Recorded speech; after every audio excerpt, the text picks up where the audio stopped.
વહાલા વિદ્યાર્થી ભાઈઓ બહેનો, એમજી ભુવા કન્યા વિદ્યા મંદિર જોશીપરામાં આપ સૌનું હાર્દિક સ્વાગત છે.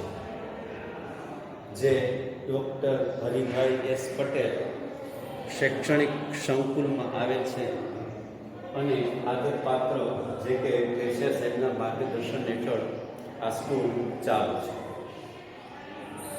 વિદ્યાર્થી ભાઈ બહેનો, સામાન્ય પ્રવાહ ધોરણ 12 તત્વજ્ઞાનમાં પ્રકરણ નંબર 8 ની અંદરમાં અત્યારે આપણે ભાગ નંબર 3 ની વાત કરવા જઈ રહ્યા છીએ. ભાગ નંબર 3 વિદ્યાર્થી ભાઈ બહેનો, આપણે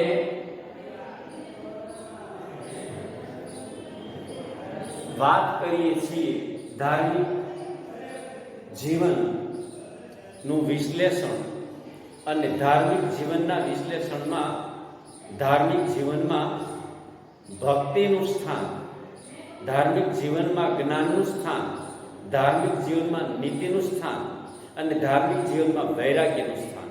એમાં ધાર્મિક જીવનની અંદરમાં જ્ઞાનનું સ્થાન એ પહેલા મુદ્દાની આપણે વાત કરી ચૂકેલા છીએ. બીજા મુદ્દાની આપણે વાત કરીએ તો બીજો મુદ્દો છે ધાર્મિક જીવનમાં ભક્તિનું સ્થાન. આ ભક્તિના સ્થાન વિશે આપણે આગળ પર જઈ રહ્યા છીએ. ધાર્મિક જીવનમાં જેટલું જ્ઞાનનું સ્થાન છે એમ ભક્તિનું સ્થાન પણ છે. દરેક માણસ ધાર્મિક જીવન દ્વારા પરમાત્માને પામવા ઈચ્છે છે અને પરમાત્માને પામવા માટેનો પ્રયત્ન કરે છે. માનવને પરમાત્મા ઉપર એ અપાર સ્નેહ છે. પરમાત્મા તરફ માણસને અપાર સ્નેહ છે ને એટલા માટે જ એમ કહેવાય છે કે સ્નેહનું બીજું નામ ભક્તિ છે. સ્નેહનું બીજું નામ એ ભક્તિ છે એમ આપણે કહી શકીએ છીએ. આગળ વધીને આપણે વાત કરીએ તો આરાધ્ય દેવના ભક્તિમાં વિશિષ્ટ સ્થાનો છે. ભક્તિમાં વિશિષ્ટ સ્થાનો છે. તેથી જ તેની પૂજા કરવામાં આવે છે, તેની પ્રાર્થના કરવામાં આવે છે, તેના તરફ ભજનની અભિવ્યક્તિ કરવામાં આવે છે. પૂજા, અર્ચના, પ્રાર્થના આ બધું કરવામાં આવે છે. કારણ કે પરમાત્માને તરફ ભક્તિના માધ્યમથી વ્યક્તિ પોતાના ભાવોને અભિવ્યક્ત કરતો હોય એને આપણે ધાર્મિક જીવનમાં ભક્તિના સ્થાન તરીકે ઓળખાવી શકીએ છીએ. બોર્ડમાં ઘણી વખત આ પ્રાર્થનાનું મહત્વ સમજાવો એવો પ્રશ્ન બોર્ડની અંદરમાં 2 ગુણનો પૂછાય છે. અને 2 ગુણનો જ્યારે પ્રશ્ન પૂછાય તો એની અંદરમાં આ આવે, નીચેનો જવાબ આવે કે કુરાન એ ઇસ્લામ ધર્મનો પવિત્ર ગ્રંથ છે ને એની અંદરમાં આજ્ઞા આપવામાં આવેલી છે કે પોતાના પાલન કરતા અલ્લાહનું નામ સ્મરણ કરો. પોતાના પાલન કરતા અલ્લાહનું નામ સ્મરણ કરો અને અન્ય સર્વ વસ્તુઓનો મોહ છોડીને તેનામાં ચિત્તને કરો. એવી વાત કહેવામાં આવે છે. અન્ય સર્વ વસ્તુનો મોહ છોડવાની વાત અને એમાં ચિત્તને પરોવવાની વાત કહેવામાં આવે છે. બાઇબલમાં પણ પ્રાર્થનાના સંદર્ભમાં કહેવામાં આવેલું છે કે નિરંતર પ્રાર્થના કરતો રહે. માનવ વિશે કહેવામાં આવેલું છે કે હે માનવી, તો ઈશ્વર તરફની નિરંતર પ્રાર્થના કરતો રહે એમ બાઇબલમાં કહેવામાં આવેલું છે. મહાત્મા ગાંધી પણ પોતાના વિચારોની અભિવ્યક્તિ એ પ્રાર્થનાનો આધાર લઈને સમજાવવાનો પ્રયત્ન કરે છે કે પ્રાર્થના એ દરેક ધર્મનું અવિભાજ્ય અંગ છે અને દરેક ધર્મનું અવિભાજ્ય અંગ હોવાથી દરેક મનુષ્ય અને સમાજ જીવનનું પણ એ અવિભાજ્ય અંગ હોવું જોઈએ. પ્રાર્થનાનું એટલું બધું મહત્વ છે સામાજિક જીવનની અંદરમાં અને વ્યક્તિના જીવનની અંદરમાં કે જે મનુષ્યના જીવનની અંદરમાં અને સમાજ જીવનનું અવિભાજ્ય અંગ છે. એટલે આપણે અહીંયા ગાંધીજીના મતે આ પ્રમાણેની વાત કહેવામાં આવેલી છે એટલે પ્રાર્થનાનું મહત્વ પ્રશ્ન પૂછાય તો એમાં કુરાન, બાઇબલ અને ગાંધીજીના વિચારોની અભિવ્યક્ત કરી અને બેમાંથી 2 ગુણ પ્રાપ્ત આપણે કરી લેવા. આગળની વાત કરીએ કે જ્યાં ભક્તિ હોય ત્યાં ધર્મ હોય છે. જ્યાં ભક્તિ હોય ત્યાં ધર્મ હોય છે. ઉલટું, જ્યાં ભક્તિ નથી ત્યાં ધર્મ પણ નથી.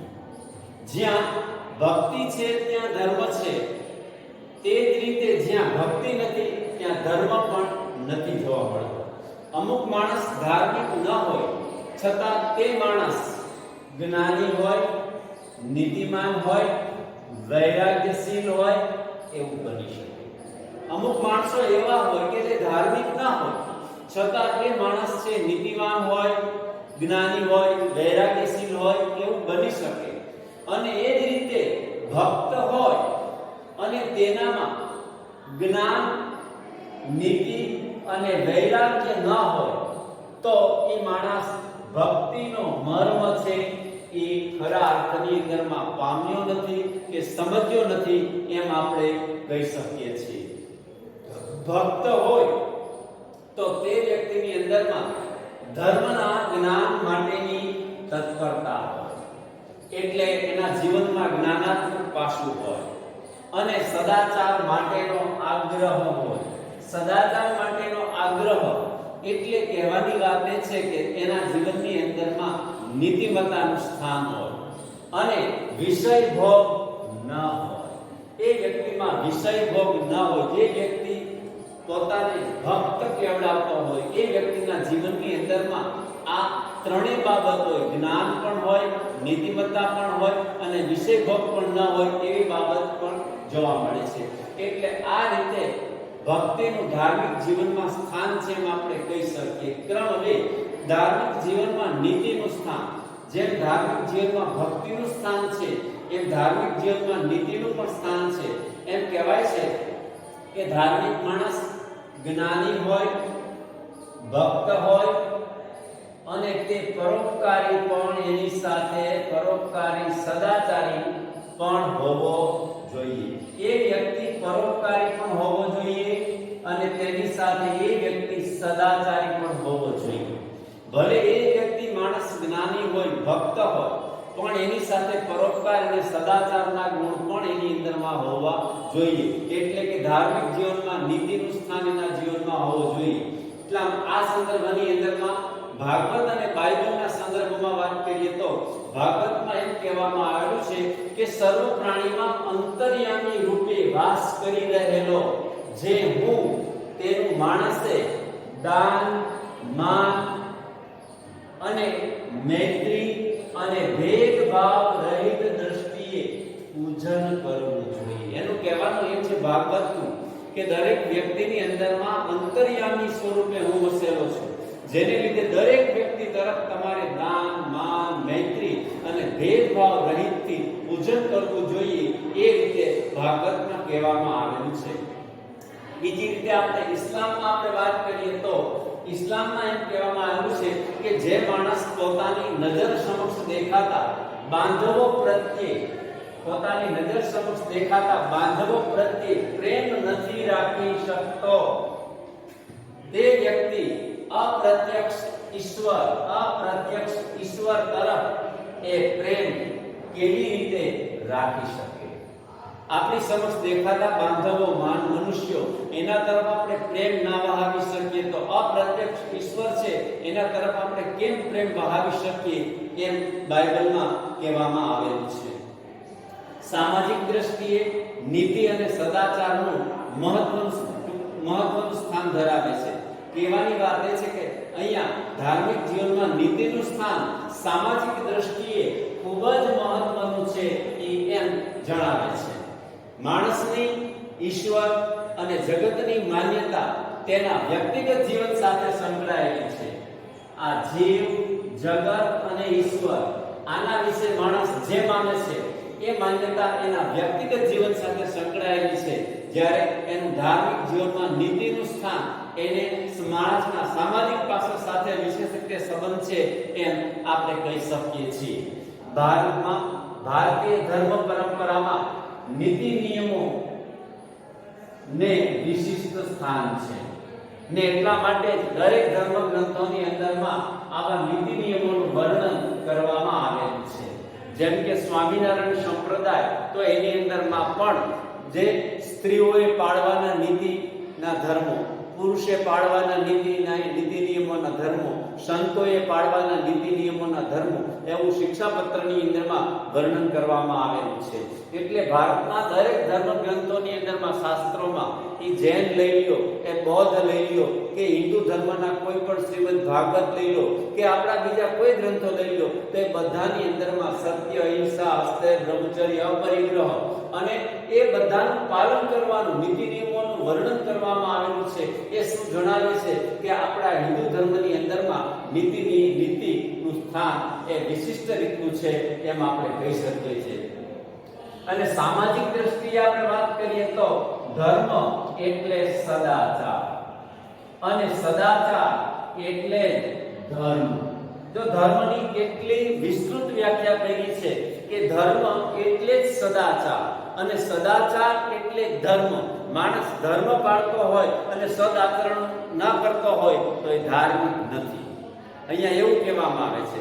એટલે ધર્મ એટલે સદાચાર અને સદાચાર એટલે ધર્મ, એમ આપણે કહી શકીએ છીએ. આ આગળ આપણે વધીને વાત કરીએ તો ગાંધીજી એમ જણાવે છે એના પ્રયોગની અંદરમાં કે આધ્યાત્મિકતા એટલે નૈતિકતા, ધર્મની દ્રષ્ટિએ એ નીતિ છે અને આત્માની દ્રષ્ટિએ એ પાળેલી નીતિ છે, એની કહેવા માંગે છે.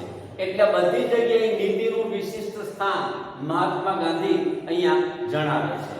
રાધાકૃષ્ણન જે તત્વચિંતક થઈ ગયા, ડોક્ટર સર્વપલ્લી રાધાકૃષ્ણન, એ પણ અહીંયા ધાર્મિક જીવનમાં નીતિના સ્થાન અંગે જણાવે છે કે ધર્મ એ અમુક માન્યતા, કર્મકાંડ નથી, પણ એ પરિવર્તિત જીવન છે. અમુક કર્મકાંડ કરી લે, અમુક વિધિ વિધાન કરી લે એટલે ધાર્મિક થઈ ગયું એવું નથી, પણ એ પરિવર્તિત છે. જીવનમાં પરિવર્તન લાવવું એ લાવનાર હોય તો એને ધર્મ આપણે કહી શકીએ. માણસની ધાર્મિકતાની પરીક્ષા એની બૌદ્ધિકતાથી નહીં, પણ તેના ચારિત્ર અને વલણથી થાય છે.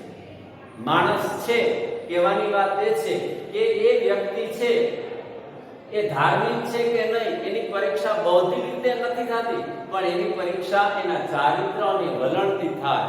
એટલે કે એના નીતિમત્તા, પ્રમાણિકતા, સત્યતાથી થાય, એમ અહીંયા રાધાકૃષ્ણન જણાવે છે. એટલે ધાર્મિક જીવનમાં આપણે જ્ઞાનનું સ્થાન જોયું, ધાર્મિક જીવનમાં ભક્તિનું સ્થાન જોયું, ધાર્મિક જીવનમાં નીતિનું સ્થાન જોયું, અને છેલ્લું અને ચોથું ધાર્મિક જીવનમાં વૈરાગ્યનું સ્થાન. ધાર્મિક જીવનની અંદરમાં આ ત્રણેયનું સ્થાન વિશિષ્ટ રીતે મહત્વનું છે, છતાં પણ એના કરતા પણ આ ધાર્મિક જીવનમાં વૈરાગ્યનું સ્થાન છે, એનું ખાસ સ્થાન છે. એના સંદર્ભમાં વાત કરીએ તો એમ કહેવાય કે ધાર્મિક જીવનની અંદરમાં આની આવશ્યકતા શા માટે છે? તો કે માણસ જ્ઞાની હોય, ભક્ત હોય, નીતિમાન હોય, તેને સિદ્ધ કરવું હોય તો એ માણસની અંદરમાં ઇન્દ્રિયોનો નિગ્રહ અને મનોનિગ્રહ હોવો જરૂરી છે. ઇન્દ્રિયોનો નિગ્રહ એટલે પોતાની જ્ઞાનેન્દ્રિયો, પોતાની કર્મેન્દ્રિયો, એની પરનો નિગ્રહ એટલે સંયમ હોવો જરૂરી છે. મનોનિગ્રહ એટલે માનસિક રીતે વ્યક્તિ પોતાનું મન છે એ પવિત્ર રહેવું જોઈએ. હવે એવું રાખવું હોય તો કઈ રીતે રાખી શકાય? તો એની વાત શ્રીમદ ભગવદ ગીતામાં કહેવામાં આવેલું છે કે નિગ્રહ ત્યારે શક્ય બને જીવનમાં વિષય ભોગનો ત્યાગ કરવો પડે. વિષય ભોગનો ત્યાગ કરવામાં આવે તો જ આવો નિગ્રહ છે, મનોનિગ્રહ કે ઇન્દ્રિય નિગ્રહ છે એ શક્ય બની શકે, નહીં તો એ શક્ય બની શકે નહીં. ને એટલા માટે કહેવામાં આવે છે કે ત્યાગ ટકે ન વૈરાગ્ય વિના. ત્યાગ ત્યારે જ ટકે કે જ્યારે મનુષ્યના જીવનની અંદરમાં વૈરાગ્ય હોય. મનુષ્યના જીવનમાં વૈરાગ્ય હોય નહીં તો એના જીવનની અંદરમાં કદી પણ ત્યાગ ટકી શકે નહીં. વૈરાગ્યનો અર્થ આપણે શાબ્દિક રીતે સમજાવવો હોય તો આ પ્રમાણે આપી શકીએ કે ઇન્દ્રિયોના વિષયરૂપ વસ્તુઓનું ઇન્દ્રિયોના વિષય વસ્તુઓનો રાગ કે આસક્તિનો અભાવ હોવો જોઈએ અથવા વિષય ભોગમાં અનાસક્તિ હોવી જોઈએ. આપણે દુનિયાની અંદરમાં એવા કેટલાય સંત પુરુષો મહાત્માઓ થઈ ચૂકેલા છે કે જેઓએ પોતાના કરોડો અબજો રૂપિયાની મિલકત છોડીને પણ સાધુ સંતો બનેલા છે. એમાં ભરતરી વિશે બહુ મોટું કહેવાય છે કે 92 લાખ માળવાનો ધણી એક ક્ષણવારની અંદરમાં એ બધું છોડીને એક સાધુ સંન્યાસી બની જાય એટલે અહીંયા વિષય ભોગની આસક્તિ માણસ છોડી દે અને પરમાત્માના માર્ગે આગળ વધે તો આપણે એમ કહી શકીએ કે એના જીવનમાં ખરા અર્થની અંદરમાં વૈરાગ્ય છે એમ આપણે કહી શકીએ. પણ આવો વૈરાગ્ય કઈ રીતે ઉદ્ભવવો જોઈએ એની સ્પષ્ટતા કરવામાં આવે છે. વૈરાગ્ય એ જગતના દુઃખ અને કંટાળા અને બિન જવાબદારીમાંથી જન્મેલો ન હોવો જોઈએ. ક્યારેક એવું બને કે માણસ છે પોતાના જીવનની અંદરમાં દુઃખ જોઈ અને કંટાળી જાય અથવા વધુ માત્રાની અંદરમાં જવાબદારી આવી પડેલી હોય અને કંટાળી જાય અને ભાગી અને સાધુ સંન્યાસી બની જાય. આવો વૈરાગ્ય હોઈ શકે નહીં એમ કહેવામાં આવે છે. પરમાત્માના સાચા જ્ઞાનમાંથી વૈરાગ્ય જન્મેલો હોવો જોઈએ. પરમાત્માનું જે સાચું જ્ઞાન હોય એમાંથી વૈરાગ્ય જન્મેલો હોવો જોઈએ. તો એવો વૈરાગ્ય છે એ માણસના જીવનની અંદરમાં હોય તો આધ્યાત્મિક જીવનમાં આગળ એ વધી શકે અને પછી એ વ્યક્તિના જીવનની અંદરમાં મૃત્યુ આવે, પછી વૃદ્ધાવસ્થા આવે, રોગ આવે, પ્રિયનો વિયોગ આવે, અપ્રિયનો સંયોગ આવે તો પણ માણસ છે એની પોતાની ધીરજ છે એ ડગતી નથી. એ ખૂબ મહત્વની બાબત છે એમ આપણે કહી શકીએ છીએ. એટલે વૈરાગ્યમાં એની સાથે વૈરાગ્યમાં આટલું હોય એટલે પૂર્ણ વૈરાગ્યની અંદરમાં વિવેક, પછી સાદાઈ, તપ, નમ્રતા વગેરે ગુણો પણ આવી જાય. માણસના જીવનની અંદરમાં વૈરાગ્ય હોય એની સાથે એની અંદરમાં વિવેક પણ હોવું જોઈએ, એના જીવનમાં સાદાઈ પણ હોવી જોઈએ, તપ પણ હોવું જોઈએ, નમ્રતા પણ હોવી જોઈએ. તો ખરા અર્થની અંદરમાં એ વ્યક્તિના જીવનમાં વૈરાગ્ય છે એમ આપણે કહી શકીએ. દરેક ધર્મમાં વૈરાગ્યના પોષક તત્વ એટલે તપ અને સંયમ અને વ્રતોનો મહિમા ખૂબ જ છે. કારણ કે દરેક ધર્મની અંદરમાં જો વ્યક્તિએ પોતાના જીવનની અંદરમાં વૈરાગ્ય લાવવું હોય તો એ માણસની અંદરમાં તપ હોવું જોઈએ, સંયમ હોવો જોઈએ, વ્રતો હોવા જોઈએ. તો એ માણસના જીવનની અંદરમાં વૈરાગ્ય આવે અને વૈરાગ્ય લાંબો સમય ટકી રહે અને અધ્યાત્મના માર્ગે આગળ વધીને પરમ સત્યને એ વ્યક્તિ પામી શકે છે. છેલ્લો મુદ્દો આની અંદરમાં ઉપસંહારના સંદર્ભમાં વાત કરીએ તો ધાર્મિક વ્યક્તિના જીવનમાં જ્ઞાન, ભક્તિ, નીતિ, સદાચાર હોવા જોઈએ. ધાર્મિક વ્યક્તિ હોય તો એ વ્યક્તિમાં ભક્તિ પણ હોવી જોઈએ, જ્ઞાન પણ હોવું જોઈએ, નીતિ પણ હોવી જોઈએ, સદાચાર પણ હોવો જોઈએ. આમાંથી એક પણ પાસું ઘટતું હોય તો એ વ્યક્તિ ધાર્મિક છે એમ આપણે કહી શકીએ નહીં. અને આ બાબતના સ્પષ્ટીકરણ માટે નરસિંહ મહેતાનું સરસ મજાનું ભજન છે કે વૈષ્ણવ જન તો તેને કહીએ જે પર પીડાઈ જાણે રે. એ જે ભજન છે એની અંદરમાં આ ચારેય બાબતોને એકી સાથે વણીને કહેવામાં આવેલી છે કે ધાર્મિક વ્યક્તિની અંદરમાં ભક્તિ પણ હોવી જોઈએ, જ્ઞાન પણ હોવું જોઈએ, નીતિ પણ હોવી જોઈએ અને વૈરાગ્ય પણ હોવું જોઈએ એમ આપણે કહી શકીએ છીએ. આ ચારેય અંગોને એકબીજાની અપેક્ષા છે. ભક્તિ હોય, જ્ઞાન ના હોય તો બરોબર નથી, જ્ઞાન હોય, નીતિ ના હોય તો પણ બરોબર નથી અને નીતિ હોય, ચારિત્ર ના હોય તોય બરોબર નથી. એટલે ચારે ચાર અંગોની એકબીજાને આવશ્યકતા છે. આમાંથી કોઈ એક અધૂરું હોય, આમાંથી કોઈ એક અંગની ન્યૂનતા હોય, એટલે કોઈ એક અંગની અંદરમાં વ્યક્તિ પ્રગતિમાં ધીમો હોય, એનું ન્યૂનતમતા હોય તો એના ધાર્મિક જીવનની અંદરમાં અપૂર્ણતા આપણને જોવા મળે એમ આપણે કહી શકીએ છીએ. અહીંયા ધાર્મિક જીવનની અંદરમાં આ ચારેયના જ્ઞાન, ભક્તિ, નીતિ અને વૈરાગ્યના સ્થાનની વાત આપણે પૂર્ણ કરીએ છીએ. વિદ્યાર્થી ભાઈઓ બહેનો 8.2 એ આપણા લેસનના ચોપડાની અંદરમાં ઉતારી લેવાના છે ભૂલ્યા વગર. અને એના ઉપર આધારિત હવે આ પ્રકરણનો આપણે છેલ્લો મુદ્દો બાકી રહ્યો છે, ધાર્મિક જીવનનું મહત્વ, એની આપણે વાત કરશું. આ વિડીયો લેક્ચરમાં મજા આવી હોય તો લાઈક કરશો, સબસ્ક્રાઇબ કરશો, બીજા મિત્રોને શેર કરશો અને ફરી પાછા આવતા વિડીયો લેક્ચરની અંદરમાં આગળ મળીએ. આભાર, ધન્યવાદ, જય હિન્દ, જય ભારત.